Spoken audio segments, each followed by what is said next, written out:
still actual and typical of the post-Soviet countries, which doesn't protect its sounds. It's first work. It's work remixed by Rembrandt, Night Watch. We see some group people. It's soldiers, special soldiers,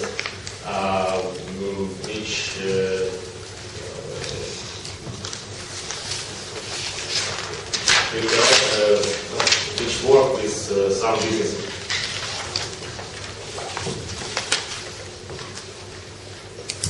And its original idea is not remixed. It's composition where we see pocket with head. It's one famous trademark in Ukraine, ATB shop, where very cheaper products, and I want to show that life doesn't ничего не значит.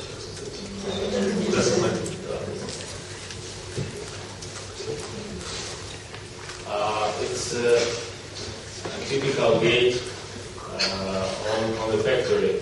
When people go to factory, they need to go through this tourniquet, and I show soldiers which joke and which entertain them.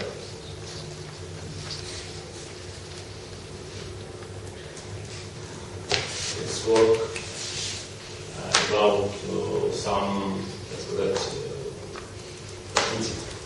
kidnapping. Yes. It's work about Finnish when the soldiers like instrument,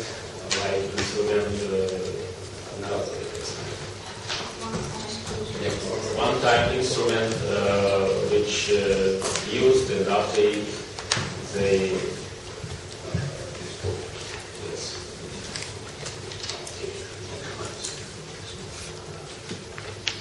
Now I show you a little movie about this project.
Бизнес в Украине насквозь тотально пронизан коррупцией.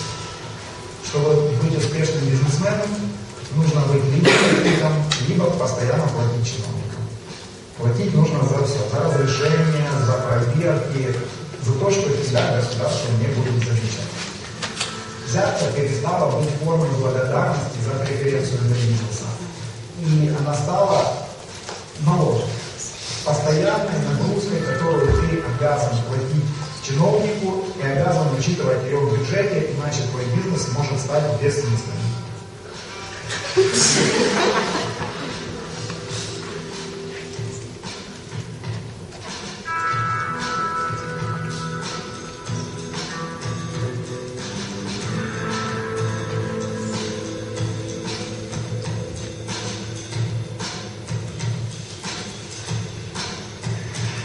названия выставки я взял сюжет библейский. Сюжет о том, где один брат убивает другого брата. Каин убивает Авеля. Как там это происходило? Когда Бог спрашивает у Каина, где Авель брат твой? А Каин ему отвечает: я не тоже брату своему.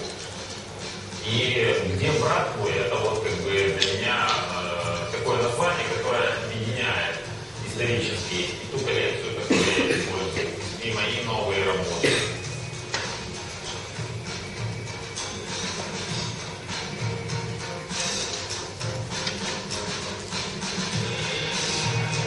Я взял работы из коллекции, графику.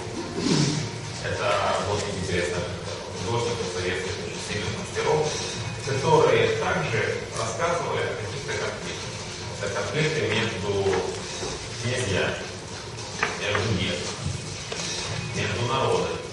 Видите, он как бы по временной спирали.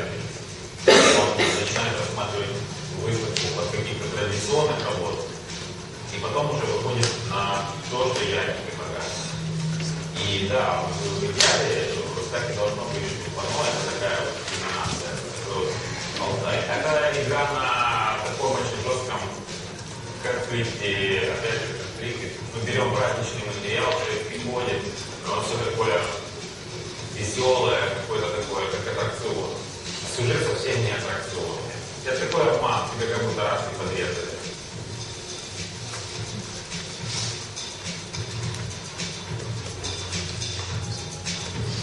Это очень мощные работы. Они все рассказывают о чувствах.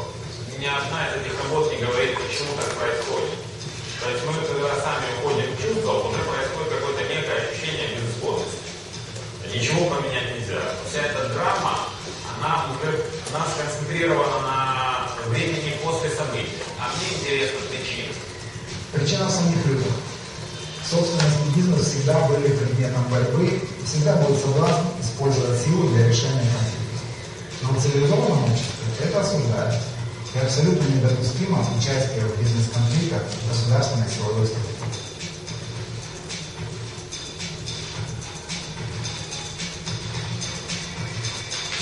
Это же настоящие, реальные солдаты.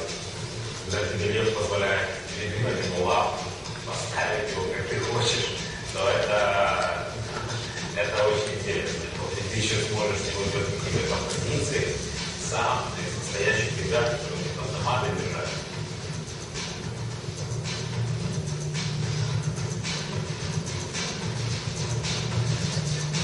Они являются инструментом. Это достаточно мощный инструмент. Потом, когда этот инструмент не нужен, или он заступился, или поломался, его убраться, берется новый. Но у меня есть одна работа, там, где они уже лежат в поле. Это инструменты живых людей, живых ребят. Они бывают, я уверен, разные.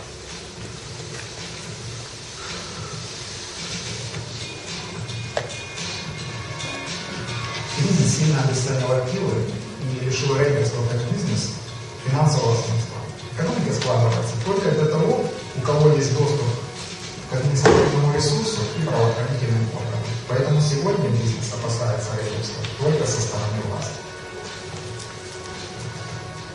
Я хочу, чтобы это был диалог, в результате которого те, кому этот диалог адресован, не восприняли это как некое оскорбление в их адрес, а чтобы они просто посмотрели на это по-другому.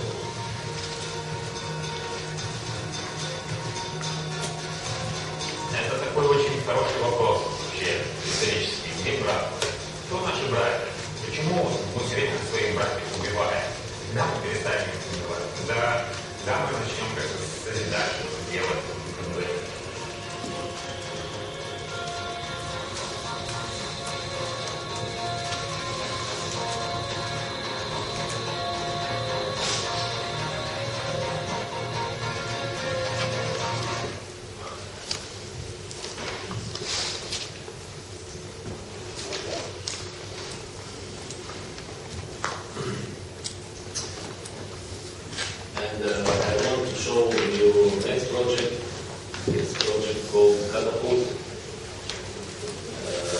it's a real catapult which I made with my friend.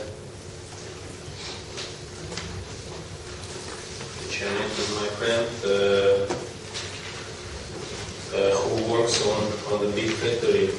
It's a very famous factory.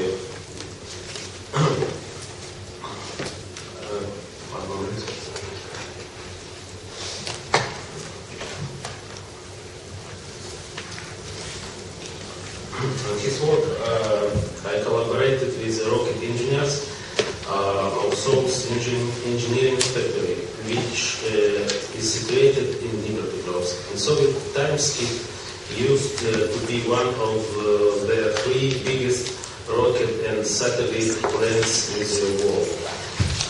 Courtauld is a model of Ukrainian society's way of thinking and action, which is incarnated in a concrete construction. This model widely uses and takes into account main conditions of social, economic, political, and mental environment of Ukraine.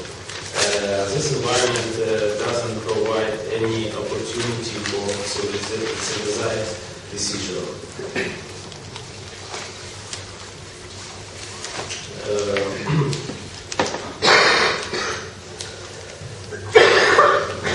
This is a sketch, and this is a drawing of Courtauld. It's made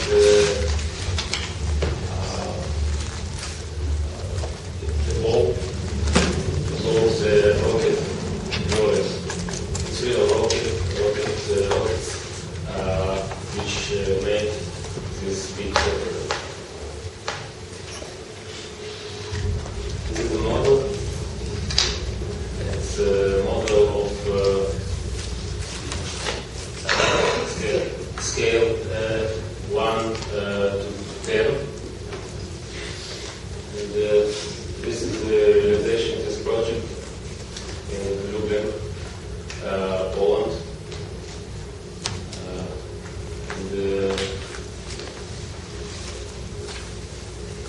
And I show also you little movie about it. This idea.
So thank you for listening. I invite your question.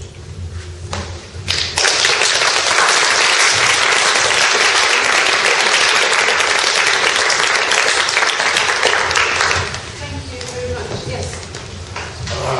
I cannot see if they have a question. I just want to stress one thing, which probably I'm not sure that it was clear for everyone, because first, talking about this riot police project. It's the models of Nikita were real riot policemen.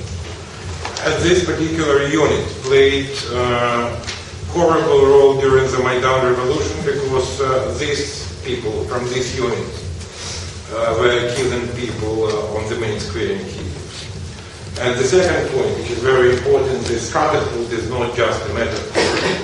Because during fight in Kiev in winter, people were constructing catapults, like, it's like going back to Middle Ages, and were using these catapults to fight with police units, like using them to throw molotov cocktails, etc. So for us, it's not metaphor; it's a kind of hyper-realism.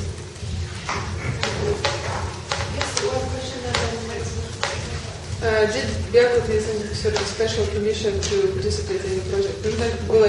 Нужно ли было ребятам из Беркута, которые какое-нибудь разрешение, чтобы участвовать в нашем проекте? No, I invite him.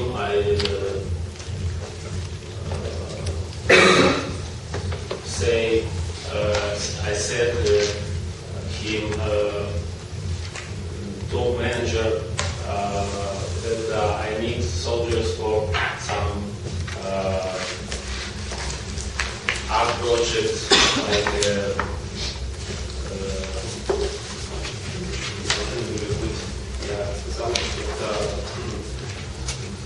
это будут такие ремиксы на какие-то вот известные для них картины. Но это даже в какой-то голове. Да, это was Maidan. Okay, so it was Mayor who actually, he was addressing to the Mayor, explaining that he needs some guys to participate in an art project will be about remixing and very cliche and well known. It was funny because I said that it painting like охотники на привале. So it's kind of very classical Russian paintings, like from the beginning of the 20th century. And then they coming to the studio. I long time say them about night watch, about Rembrandt, and they listen me very attentively. And first time I So I was spending much time actually talking with them and making the connections with them, so they trust me to get the connection with the people. And after it, they have interest, own interest to this project. So they become interested in my project. Yes, I've noticed that you launched your project 2 months before Maidan, and from what I can see, it's a bit like a symbol of the lawlessness of the Ukrainian society. But since then, Ukraine has been through so many things, and against actually Maidan was a revolution against lawlessness. Do you feel that something has dramatically changed since then? And do you view this relationship between, Ukrainian state and the Ukrainian citizens in a different way? Has something changed?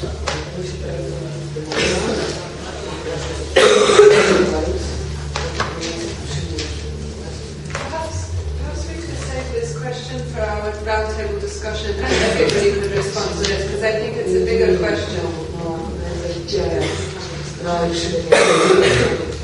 Sarah, yes, you showed very beautiful prints or graphic works by Soviet artists on paper. Did you collect these personally, and do you always exhibit them without the artist's name, or do you actually say who the artist's were and what date they were done?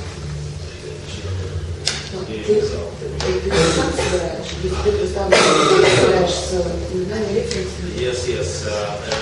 When this was first, no. It's not my collection. It's a big collection of one of collectioners in which collects Soviet graphic, and all of this work were signed, and all artists were knowledge. sparkly thing you sat in front of, is that yours? Is that the culmination of the installation? About, you asked about altar.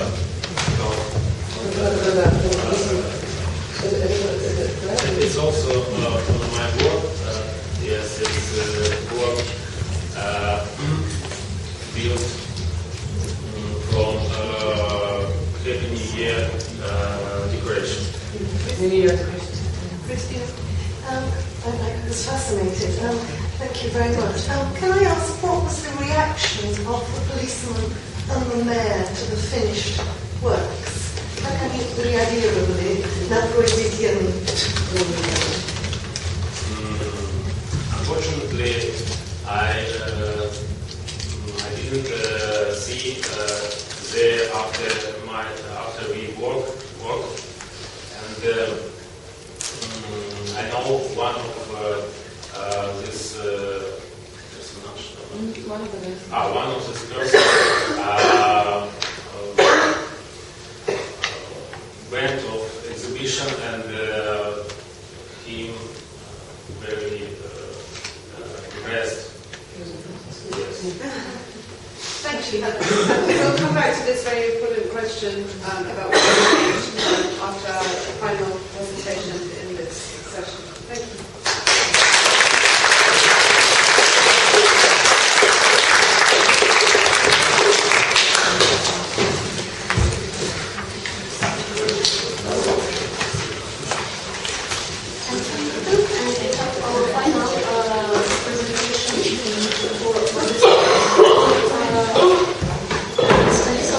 Alisa is going to present from the State Revolution.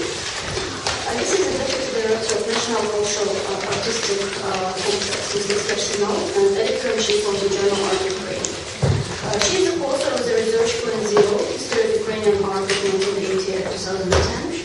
She studied in the National University of Maidan and the higher courses of the University of She operated the exhibitions I'm a Drop in the Ocean, Art of the Ukrainian Revolution, and Long Path to Freedom, Ukrainian Contemporary Art Within the Revolution and the Hybrid War.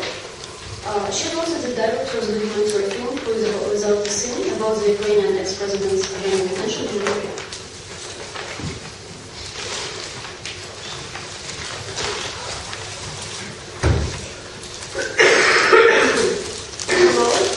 It's my pleasure to be here today, and actually, as you heard, I work in one of the major Ukrainian museums, which is called Art Arsenal or Mistetsky Arsenal, and in art magazine Art Ukraine. And in spite of the fact that my first education was in political science, I never thought that I will become so linked to politics in my life, because actually I hate politics, and I was trying to stay away from it as much as I could. But as you know, last few years were a very difficult period in the history of our country, and in spite of the fact that we all might not like politics or like it, we were all engaged in this very dramatic events, and we could not stay away from it. And my colleague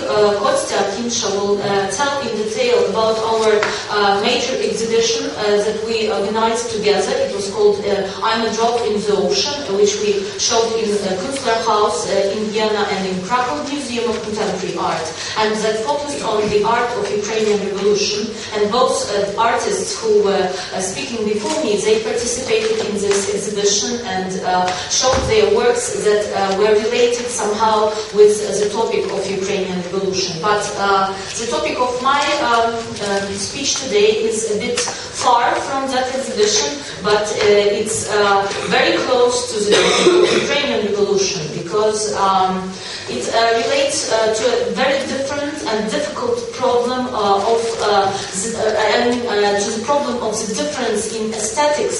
That was one of the major causes of this misunderstanding between the power and the people that happened in our country during last several years. and that still influences our society. I'm speaking about this outrageous teach of Ukrainian power of Ukrainian government and that and very strange aspects of Ukrainian Revolution and this difference in those aesthetics was something that really impressed me a lot during the previous year, and it was one of the major impressions for me from this revolution. I will show you some pictures from the estate of our ex-president Viktor Yanukovych. And now today, not today, but these days, is the first anniversary of the end of Ukrainian Revolution. It was in the end of February that the wildest and the most terrible clashes in Kiev happened, and when so many people were dead and killed by the authorities, and when finally our president, ex-president, thank God, Viktor Yanukovych escaped, he left, abandoned his huge 1 billion estate that was called Mezhigorye. And on the very first day after the revolution ended, people occupied this estate, and it became known to public, because before that it was the most secret place in Ukraine. No one was allowed even to get close to it, not even speaking about seeing how the real life of our aristocracy, so-called new aristocracy, looked like. And it was a huge surprise for the whole public. For sure, everyone understood that our ex-president was not very modest and was not very poor, but to the official press and media, he was showing a fake image of his life. He was saying, I live in a modest house, it's in the forest, but it's so nice, I'm close to nature, blah blah blah, but no one knew the real truth. And when it was revealed, it was a huge shock, because it appeared that the roots, it somehow told us a lot about the revolution and the roots of this revolution, because this inequality and this immense misunderstanding between people who were robbing their country, who were so corrupt and kleptocratic and could afford even the idea of building a huge estate for the money of people who were so miserable for all these years. The situation could not end happily. It sooner or later should have provoked the huge conflict. And now I will show you some pictures from this estate and some pictures from the revolution. First of all, I have to explain how I am connected with this estate. Because honestly speaking, I'm not voyeuristic, and I had no idea of going to this place and trying to see what is there. But me and my colleagues from leading Ukrainian museums and several artists were we were sitting on the very first day when the president escaped from his palace. We were sitting together, and we got a call from one of the leading Ukrainian journalists who told us, he ran away and he left this 1 billion estate, and we don't know what to do because there are so many artworks there, and we need someone from museums and someone who has some authority or some knowledge to go and see what's there and help the soldiers, the volunteer troops, to do something with this treasures. Everyone at that point thought that there would be so many treasures in this amazing palace, for sure, and because there were so many legends about golden urinals and something like that, so everyone was full of expectations. imaginations and full of concerns, because it was a huge risk of looting the palace.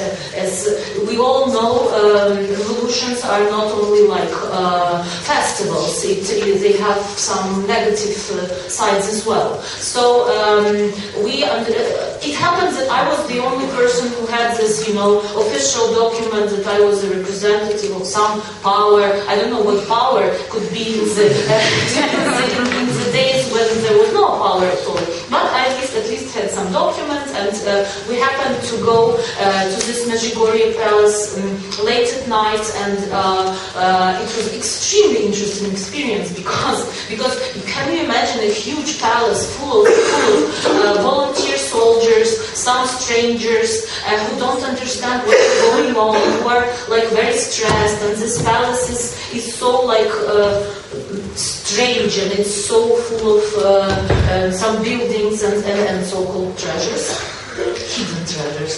And honestly speaking, my first idea was to run away and not to participate in anything, just because when I've seen 100 of soldiers who told me, we have 2 tracks of icons of 15th and 17th century, and can you take it please now? I said, oh my god, no.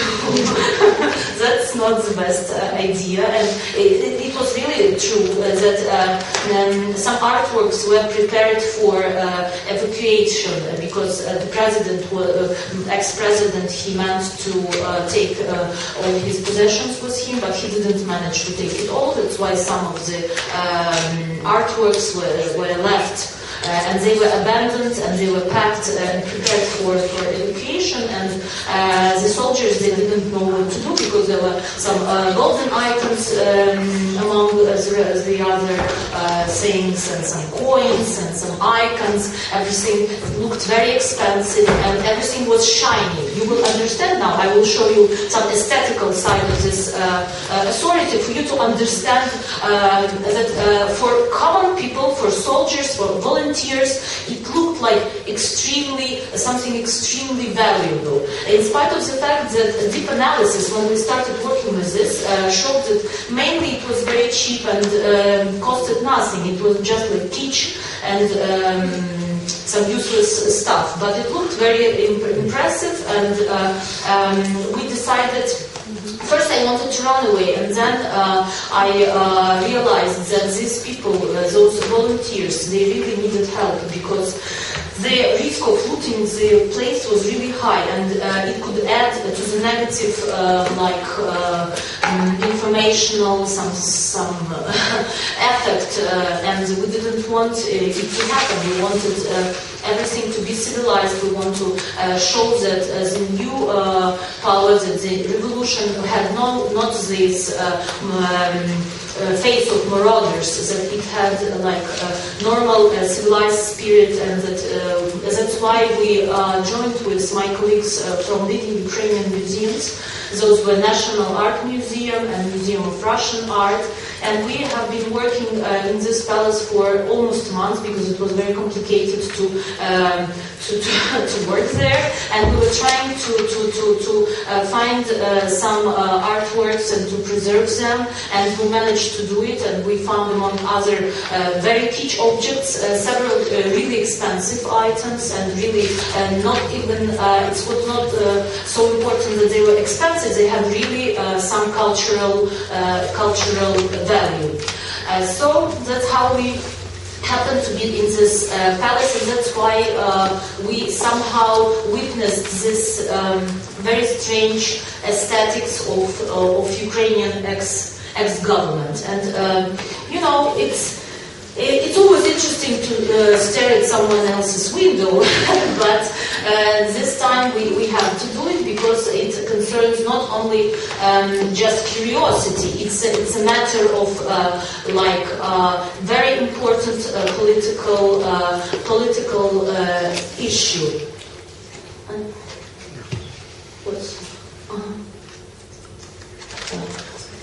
I'm sorry, I'm not very good at this.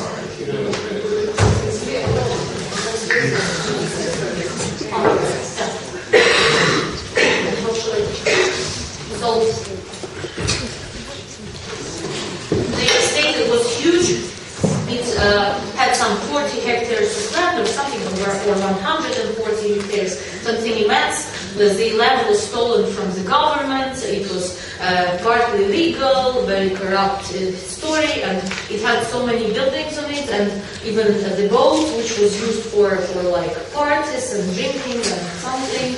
So you see, everything was extremely beautiful, and it was very strange when the estate was open to public and people started like going there. Some of them just went there from mere curiosity, and on the one hand it had some negative thing, because it's like mere curiosity is not so good, but on the other hand, we are sure that it had some very good educational and moral effects on our wider audience, and that they understood why it's improper to live like that in the country like ours. So this is very important symbols of power. And I will tell you later about this guy, by the way. It's very interesting story. Yes, lion, and it had a huge zoo and some very strange objects, I must admit, and a huge collection of Soviet cars. This is only one, like I would say, fifth of the whole collection, and it included very rare examples of Soviet cars. So, and the zoo, for sure, and bowling. And this is one of the symbols of this estate, because there was a legend that on the very first day when the ex-president ran away, he left the golden loaf of bread somewhere in the kitchen. No one has ever seen it afterwards, but the legend is still very important for our new folklore, and people who work in this estate now, they even started producing this fake golden loaves of bread and selling them to general public. So this is also some beautiful. And this is probably even more interesting estate, because on the especially approximately in the same time, another politician ran away and left his estate abandoned. It was the former general prosecutor of Ukraine, Mr. Chonka. And compared to ex-presidential palace, this is a more like straightforward example of the new aesthetics of Ukrainian authorities, because probably Mr. Yanukovych, the president, he had some advisors and he had some people who helped him with the interior decoration of his palace. But Mr. Chonka was very honest, and he put his heart and his real understanding of beauty in his house, and that's why it's very obvious that it has some special this a very nice addiction to particular golden colors. It impressed us a lot. After what you've seen about the life of Donetsk coal miners, it's very, I think, informative as well. And this is the swimming pool with an amazing fresco and a portrait of the general prosecutor and ex-president. They are standing together. You understand what it means. So, and in many of the houses of our government, there are such artifacts, because their colleagues, they're trying to give them some nice presents for all kinds of events, and it creates this amazing industry of kitsch. endless speech products. This one is the best, I think. And this one is also very nice because this is the portrait of the wife of the former general prosecutor who was extremely corrupt. Why we are staring at this golden treasures not from, as I told you, mere curiosity, because now we know that the people whom we are speaking about, they had the leading figures in that kleptocratic regime that brought this revolution. That's why we're staring at them. Otherwise, would not be so interested in their personal, like, perversive fantasies. But this is the portrait of the wife of Mr. Krushonka as the empress, and it's also really nice, I think. And this is a very interesting figure. This is the revolutionary who managed to become the major, like, governor of the ex-presidential estate in Zhigorye after the president ran away. His nickname is Peter the Ghost, and he was one of the participants of the revolution. I will show you him in the next slide. You see, this is the same person during the revolution. And honestly speaking, it's a very interesting story, but it's a matter of another meeting about how people change. Actually, this gentleman changed the law. It's another issue, but he shows us the example of those people who were at Maidan and who were struggling for their independence and who had this immense dignity and feeling of feeling of self-respect, and they wanted a better future for all our country. And this is the contrast between the aesthetic of power and the aesthetic of this small, so-called small people who were the major participants of the revolution. And this is a very strange example of revolutionary aesthetics, because we must admit that actually this revolution, it brought to life very interesting stereotypical images of revolutionaries.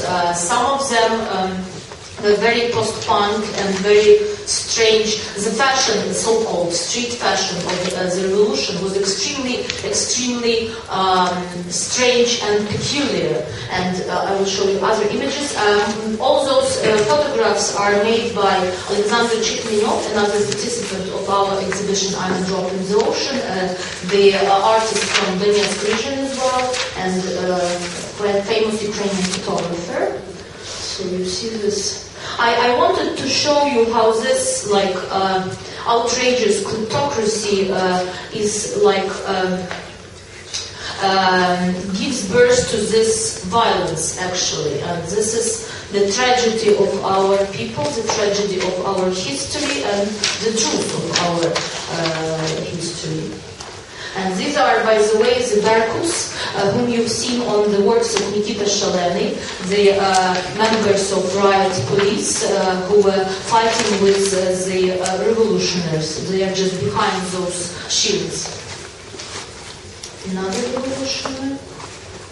And these are the faces of people who were fighting with, actually with the regime, and these pictures were made immediately after the clashes, which were one of the most dangerous part of recent Kyiv history, not Ukrainian history, because as you know, all this conflict produced huge violence on the east of Ukraine, and now we are witnessing even more severe things than the ones that happened in Kyiv. So this is a very strange example of street fashion of the revolution. By the way, it was very strange that how people were choosing their identity during the revolution. Because, for instance, people of older age and who came from villages, they mainly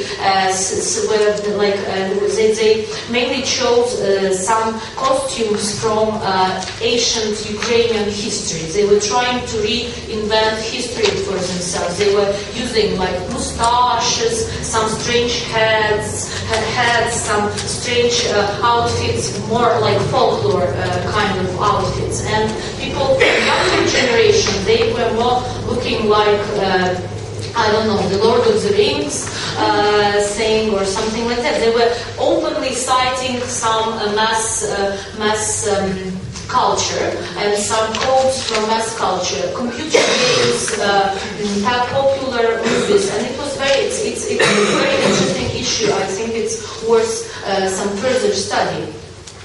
And this is another phase. Revolution. These are common people, and we see them in the very dramatic moment of the life of our country. And for sure, they not always look like that, because the photographer who makes those pictures, he keeps in touch with them, and in normal life they're just normal farmers, postmen, or something like that, and we are still in touch with them, and they trust me, look very different in regular life. And this is a very interesting picture of a lady. Her name is Nona, and she was very stressed after the clashes, and you see this trauma in her eyes. And this is a very nice example of street fashion of revolution. And now I'm listening to some pictures from the exhibition that we held after all the events in the presidential palace. It was called the Codex of Medjugorje. Medjugorje is the name of presidential palace, and it was held in the National Museum of Art in April last year. And it was created by me and a famous Ukrainian artist, Alisa. And our idea was to show to the general public this extreme kitsch of power, and that's why we did not have this traditional museum display. In our show, we tried to show just groups of objects that were collected randomly by our ex-president, and to highlight this criminal component of everything that was shown in the exhibition. It became one of the. These are some of the icons that I told you about, that were kept in the huge trucks, and that managed to survive. By the way, that wooden thing is very interesting. It's singing, but I cannot show you better image. This is just some pictures. And some presents. Mainly these are expensive presents, and the major part of the artifacts were the portraits of the governor, because he happened to be very narcissistic, and there were so many portraits, so many sculptures of him in the house. So probably he had marked himself a lot, as any dictator does, by the way. So these are some silver objects. It's not very clear from these pictures, but they were all gathered together and shown in this manner to show that it was obsessive. This manner of collecting it in this kleptocratic palace. This is another figure of the. This is golden view. Some very also nice kitsch object, and you see we made this line for it to show like if police was examining the place to highlight this thing, and we did not arrange the object in the museum style. We wanted to show this like obsessiveness. and some nice pictures. And the crocodile skin, it was very impressive to find it. It's not clear, but we installed it on the wall, and it was also very, very beautiful. And some guns, some horses, for sure. Aristocratic life is about horses, and vases, and nice, beautiful paintings. You see, everything is displayed in this obsessive manner. And another example of this narcissism. Some of the portraits were very nice. They were made of grains, and it was something unbelievable, actually. The plates, as you see, with some portraits, it's really very characteristic. So that's what actually I wanted to show you. And the idea is that, this conflict, for sure it had lots of political aspects, but for us it's very important to highlight that there was a huge aesthetical and mental gap and mental conflict which reflected in the aesthetics in both revolution and aesthetics of power, and which we were trying to show you today. Thank you.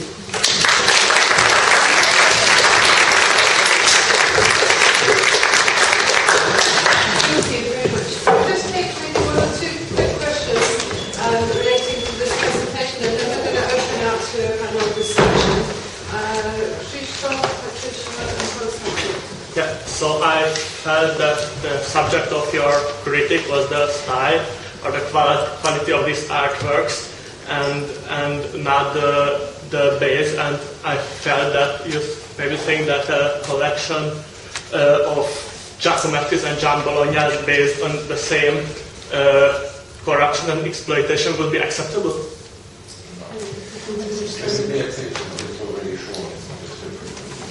What's acceptable now? You mean? No, in this Ukrainian case. So you felt that you focused too much on the aesthetic of kitsch. But this was the point of my speech, the aesthetic of kitsch. I have to rise because now your question is provoking my comment, which I wanted to make anyway. We have a tradition because basically it seems that revolutions are very often aesthetically necessary. And this is not different to what we had before, because there are just two short examples. It's Eisenstein and Tolberg, an obsession of Eisenstein with the problem of this aesthetic clash between kitsch of the Russian Empire and reality. And if you remember this moment when two revolutionary sailors are going through the bedroom of the Empress, looking at all of these kitsch objects. And another example from the same period of time, it's a note in the diary of Count von Berkut, who is coming to the palace of Wilhelm, after Wilhelm already ran away from Berlin, and the palace was ransacked by revolutionary sailors. And he is describing how disgusting is the kitsch of this Wilhelmian court. And he's saying that I believe that this revolution was necessary for aesthetic reasons. So we are basically facing the same problem. So you highlighted the difference between the aesthetic of the revolution and the aesthetic of the ruling class. But as far as I was aware, I mean, the revolution wasn't. It was a moment where people from many different sides of sort of the political spectrum came together. And I was curious as to whether within what you're calling the aesthetic of the revolution, you saw aesthetics sort of more based on more based on ideology, I guess, and that's what I wanted to know. Whether actually, for sure, there were so many aesthetics in the revolution. So if we go deeper, we will find so many languages of the revolution. But what I was trying to focus was the face of the revolution, because this was the face of power, this kitsch palace, and the face of revolution was a common people.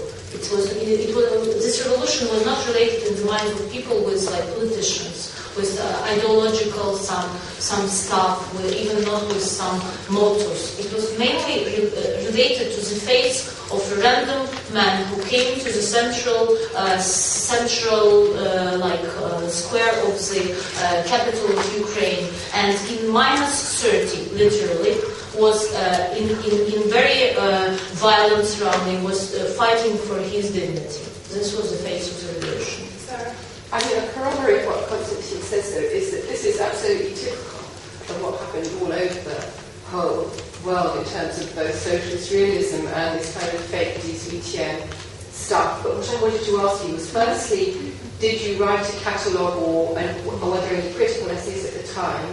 Secondly, my colleague in Cambridge, historian Chaikov, has done this enormous exhibition in Russia called Gifts to Soviet Leaders that, from his point of view, was an experiment in what he calls ethnographic conceptualism, although the people who worked with him didn't know that, but this is just like another dimension of it in which you're actually making a conceptual installation.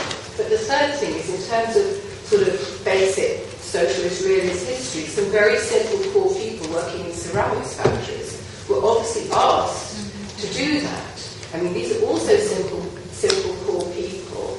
So there's actually this sort of collaboration going on, which is a swathe of people who are not your goodies in the revolution, but they're people who are co-opted in their various crafts, like frame makers and God knows what, to actually do this. So there's a kind of problem there. I have one detail. There was a man from a so-called right sector, I guess, when we first went into this palace, and we were extremely scared of him because he looked really, really strange, and he was very traumatized after the revolution and looked really scary. And when we started speaking to him, he appeared to be from the family and from the region in Chernihiv Oblast in Ukraine, of the people who were producing some wooden souvenirs for of the kinds that we found in the palace. It was extremely strange. And he was telling me a lot about how they were making the souvenirs and then selling it for very small money to someone who was selling it to someone who was giving it as a present in college. But yes, we wrote an article about this exhibition. It was like 7 pages, small article, and you have to understand that it was all arranged in a very, very short period of time, because it was not like the project that was analyzed for years. We just came up with the idea and realized it in probably a month or so. So it was just very, very brief. Just about Russia 2 words, because there was one of the question. It was about Russia. So I think the article Alisa is presenting right now. It was published in Russia, in the Russian magazine, which is called Theater. It is a theater magazine touching different social and cultural programs, and it was very important for us because we didn't have the exhibition like this, because we didn't have any dignity revolution, so-called dignity revolution, and we didn't have any reinterpretation of the cultural heritage of the Soviet authoritarian and totalitarian regime. And it is very important, and I guess the situation in Russia we're having right now is the result of not a reinterpretation like it was made by this Medjugorje Codex exhibition. It was very important because can you see this yellow-black stripes, surrounding different part of the collection from Medjugorje. It's just like the police stripe, and each part of this collection looks like the place of crime, the place of the cultural crime, so-called. So the interpretation was very strong, and I hope that sooner or later we'll have the same. Thank you. I'm going to invite Roman and Nikita to come and join us now, and we'll have our panel discussion.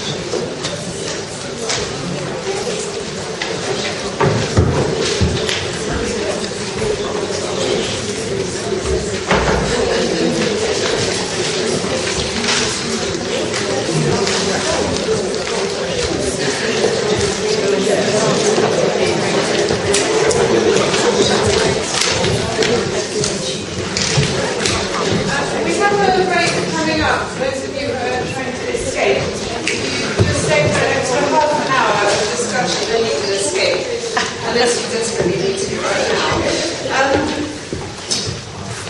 Svetlana, you were going to open perhaps with the first question.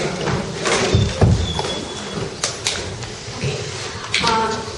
I would like to start with a more or less general question. We've talked a lot how many things happened in the past years, and we consider this kind of break of all these things. But do you think that actually Maidan changed anything? And do you think that this was really a revolution, or aesthetically did it affect the development of artistic practices? And in your opinion, how it would affect also your practice? And also, I would like to refer to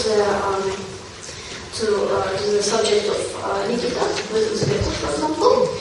This riot police force were already they were cancelled by the government. They don't exist anymore. And does it really affect what is going on in the region? Did this kind of point of reference was lost in art, or not lost, but like how did it change? So this is a question basically to the participants. Maybe Nikita could begin talking about